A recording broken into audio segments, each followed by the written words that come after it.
আমাদের এই সমাজে আমরা দুই ধরনের মানুষদেরকে দেখতে পাই, দুই ধরনের আমরা নেতাদেরকে দেখতে পাই। এক ধরনের নেতা হচ্ছে যারা এই সমাজকে, এই রাষ্ট্রকে ভাঙার কাছে জড়িত। গত 55 বছর আমরা দেখতে পেয়েছি আমাদের যারা নেতারা ছিল, এমপিরা ছিল, মন্ত্রীরা ছিল, তারা এই সমাজকে সবসময় ভাঙার কাছে জড়িত ছিল। এই রাষ্ট্রকে তারা সবসময় ভাঙার কাছে জড়িত ছিল। হাজার হাজার কোটি টাকা তারা লুটপাট করে আমাদের দেশের অর্থনীতিকে ধ্বংস করেছে। এই দেশে চাঁদাবাজি, টেন্ডারবাজি, সন্ত্রাস, ধর্ষণ, মাফিয়া তন্ত্রের মাধ্যমে আমাদের বাংলাদেশকে একটা ব্যর্থ রাষ্ট্রে পরিণত করেছে।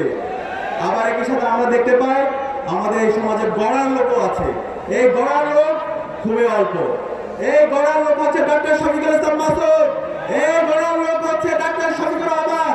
আমরা কথা দিচ্ছি ইনশাআল্লাহ ডক্টর শফিকুল ইসলাম মাসুদ নির্বাচিত হয়ে এসে আমাদের আগামী বাংলাদেশের প্রধানমন্ত্রী ডক্টর শফিকুর রহমানের নেতৃত্বে যে বাংলাদেশ হবে, সে বাংলাদেশ হবে ইনসাফের বাংলাদেশ। যারা এই দেশ থেকে মুস্তাফা দিয়ে পালাইছে তাদের কথা আপনারা বিশ্বাস করবেন?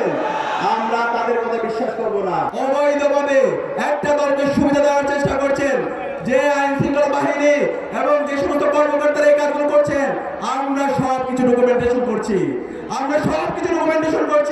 প্রত্যেককে এই স্বাধীন বাংলাদেশে বিচারের আওতায় নিয়ে আসা হবে।